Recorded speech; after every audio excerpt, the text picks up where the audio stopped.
Hi, welcome to the Ephrata Cloisters. This is one of America's earliest religious communities. The cloister was created by German mystic Conrad Bezel. The two most important issues to Bezel was to keep Saturday as the day of worship and to forego marriage. The cloisters grew to a community of nearly 80 celibate brothers and sisters. There were about 200 others from nearby farms, known as householders. These husbands and wives chose Bezel as a spiritual leader, but did not follow the sacrifices of his solitary community.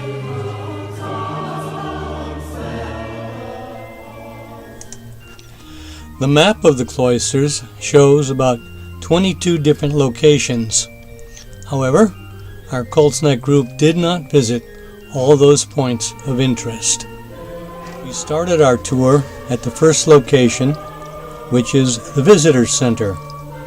We formed two different groups, each with our own guide. Our tour will follow the points on the map in sequence, though each guide chose different locations to share their information about the cloisters.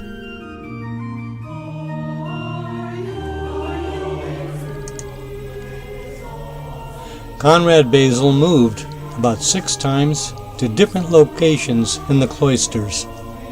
This is one of several surviving buildings at the site. Here he could study and write in private, hold gatherings, and welcome guests.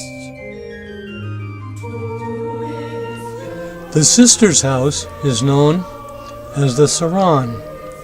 Originally, the Saran was built for householder couples who wished to live as celibate brothers and sisters. The building has 3 main floors. Each floor contained a kitchen, a room for eating, 2 common workrooms, and sleeping chambers. A wall separated the sisters and the brothers. That experiment didn't work out.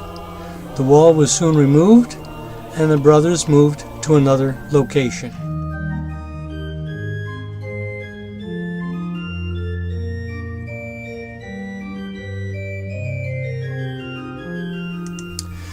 The saal is the building that adjoins the Saran.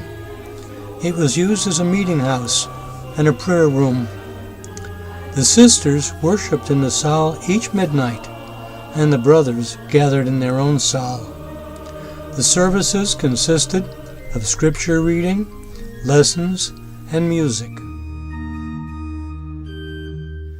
Singing played a major role at Ephrata. Music was an important part of worship and daily life.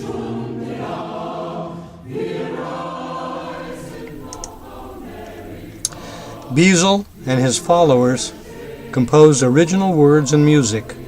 The brothers published America's first entirely original hymnal, The Songs of the Lovely and Forsaken Turtle Dove, which contained 273 pieces written at Ephrata.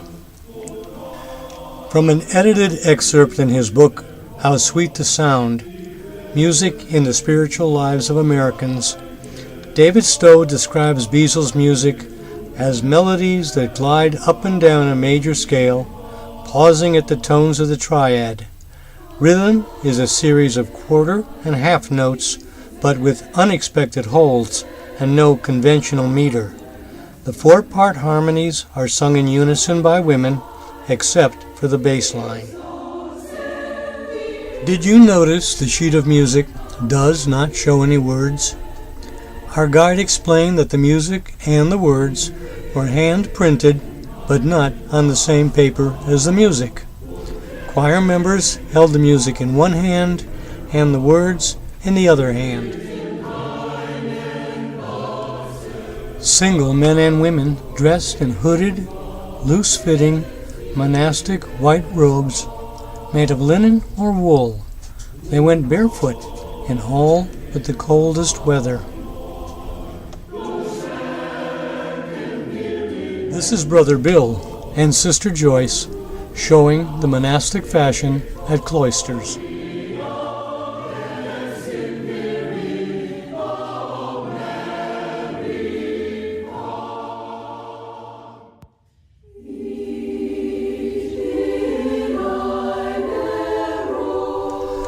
The weaver's house contained work for all members of the Ephrata community.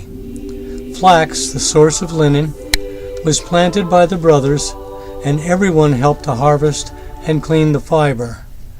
The brothers and the sisters spun the thread, and seamstresses and tailors among the community sewed the white monastic robes.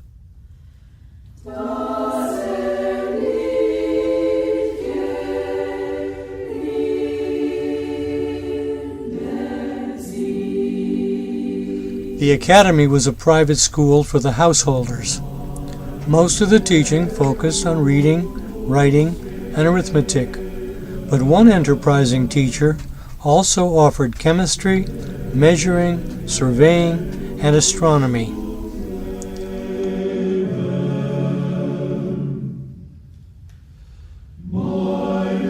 God's Acre is the burial ground for Conrad Beazle and others, though not every grave shows its marker.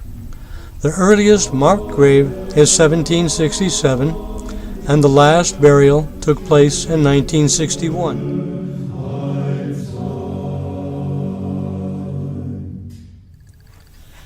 The physician's house probably contained books and homemade herbal remedies, along with a bed for the sick. The doctors called themselves practitioners. Their training was minimal, and their cures may or may not have helped those in distress. There are several buildings at the Ephrata site that relate to baking. There is the bake house, the Sarin bake oven, and the small bakehouse. Bakehouse and the kitchen prepared bread for the residents. In 18th century Ephrata, each person ate about a pound of bread a day. The loaves weighed about 4 pounds each. During the 18th century, the area above the bakery may have been used for various purposes during different years.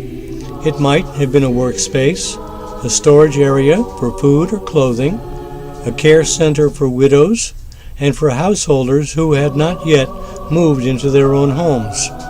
Finally, it may have been a residence for the few remaining members of the society.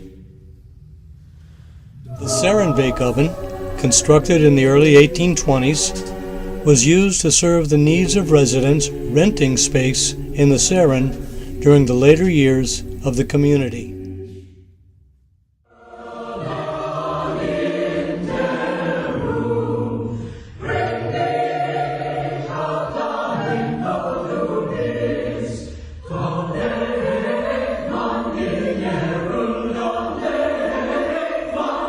Although listed as the small bakehouse, it was used for seasonal chores such as candle making, soap making, and the regular routine of laundry. Archaeology suggests that a building known as the Kedar is the probable site of the first dormitory built at Ephrata Cloister in 1735. As with the Saran dormitory, the Kedar was initially used for both brothers and sisters.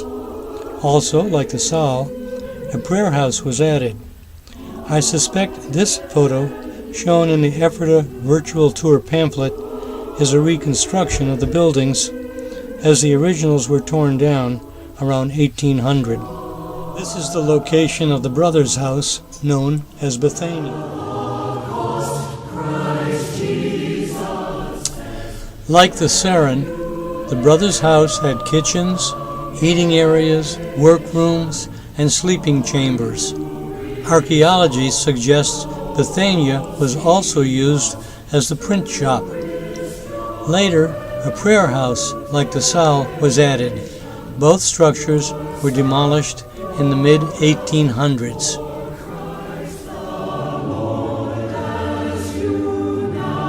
The brothers' printing office may have looked similar to this building. In 1810, another building was added for a clockmaking shop. The brothers and sisters created hand-drawn, illustrated books written in German calligraphic style. music, and calligraphic writing were considered a discipline for body and soul. Our visitor's guide showed 23 locations at the Ephrata Cloister. Our group walked around the cloister but could not visit all the old and new buildings. Many of the following pictures were taken at unidentified locations.